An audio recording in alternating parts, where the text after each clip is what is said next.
घर घर होने वाली व्याधियों से निवारणार्थ ऐसे कितनी भी परेशानियां हैं जिनको अपन ज्ञात नहीं कर पाते, जान नहीं पाते, समझ नहीं पाते कि हमारे घर में ऐसी कौन सी बाधा आ गई।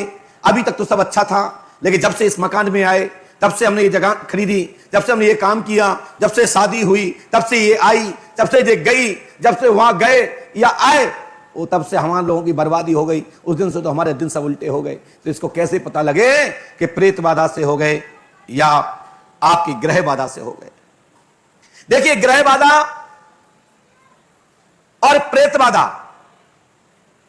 और ग्रह, दो ग्रह में दो शब्द हैं। एक ग्रह में माताओं बहनों के कलेश से भी घर में पतन होता है, और एक ग्रह वो ज्योतिष ग्रह जिनको नामक ग्रह कहते हैं।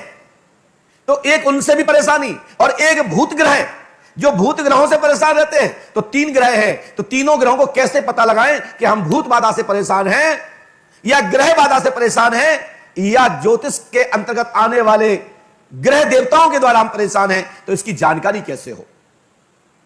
तो 5 प्रकार का आटा को लीजिए।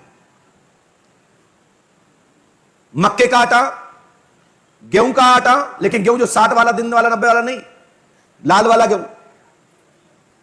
कठिया,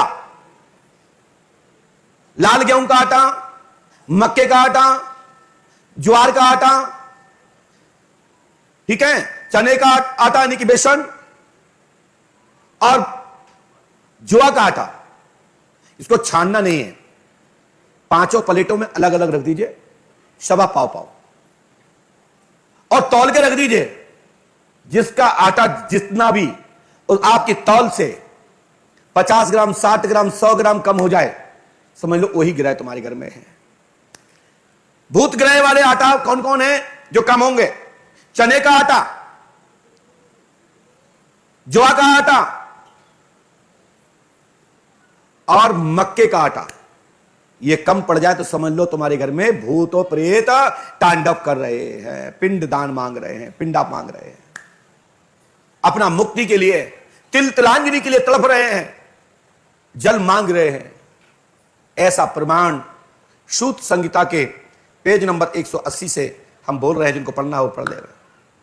सूत जी महाराज 88 ऋषियों को जिन्होंने अमी शरण में अपना सत्संग के माध्यम से 88 ऋषियों को आत्मज्ञान के माध्यम से उनको तृप्त किया, उनकी जिज्ञासा पूर्ति की, उन्हीं की सूत जिसकी संहिता है, उस संहिता के पेज नंबर से हमने आपको हवाला दे दिया है।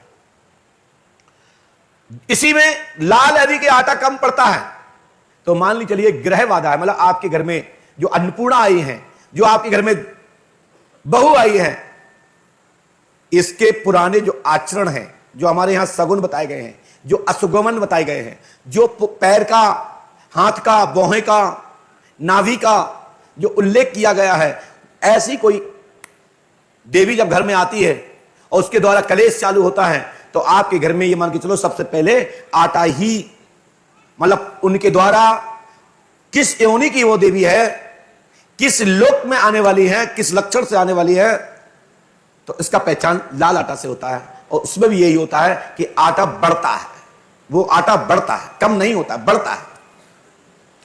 और ग्रह बाधा से यदि दिक्कत है तो आपका मक्के का आटा भी कम हो जाएगा।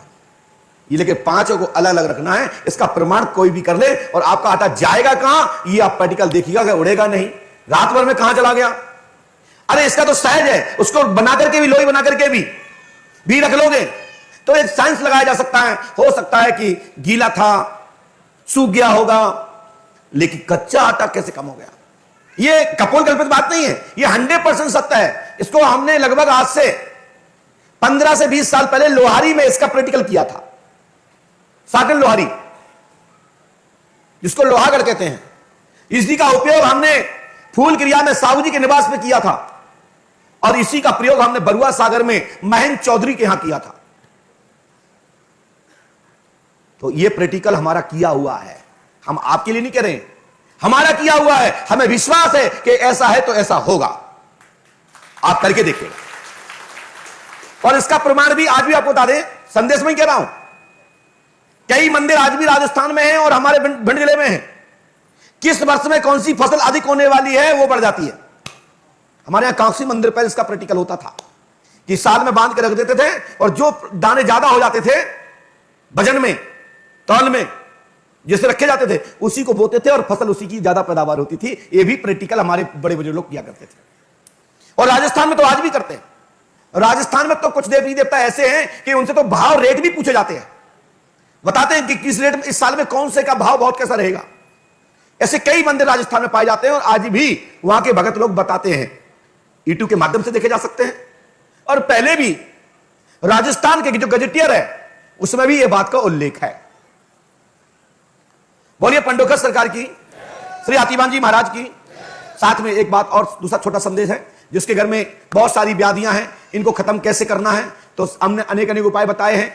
आपको एक साधारण सा एक उपाय और बता देते हैं। बहुत ही जल्दी में कोई ठीक करना है, कोई बाधा है, कोई किसी की जान जा रही है, तो एक पात्र में जल ले लीजिए और जल में थोड़ी सी शक्कर डाल लीजिए और उसको 7 बार अपने उसके सिर पे उतार दीजिए और मकान के बाहर जाकर के दक्षिण साम डाल दीजिए। उसकी जान नहीं जाएगी और उसमें जो भी बाधा होगी वो शांति हो जाएगी, तृप्त हो जाएगी। जब उतने समय तक के लिए हो जाएगी जब तक किसी अच्छे साधक के तक आप नहीं पहुंच जाओगे। कई तांत्रिक झाड़ फूक इसी में पैसे कमाते हैं।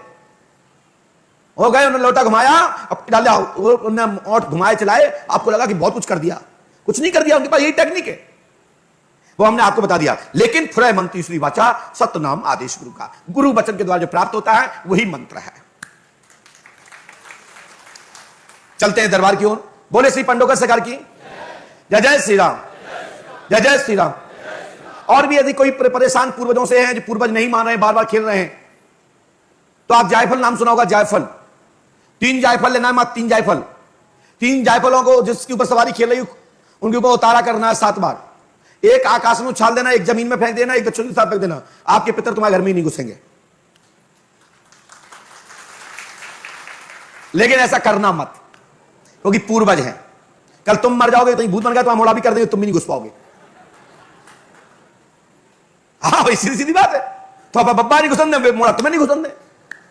ये महाराज जी परेशान कर रहा है, इसको फेंको ना बाहर, तो उछले उछले फिरेंगे वो। ये अटेंडम रोग है, लेकिन इनको अभी जो आपका पितृपक्ष का महीना जो आपके बीच से निकल गया, आज सभी इन्होंने श्राद्ध इत्यादि भी किए। सभी लोग चाहते हैं कि उनको जलपान प्राप्त हो जाए, तो उनको भूत बनके किसी को परेशान नहीं करेंगे, उनकी आत्मा तृप्त हो जाती है। तो वो आपको आशीर्वाद भी देते हैं और आपको साधुवाद देते हुए आपको बढ़ने का आशीर्वाद देते हैं।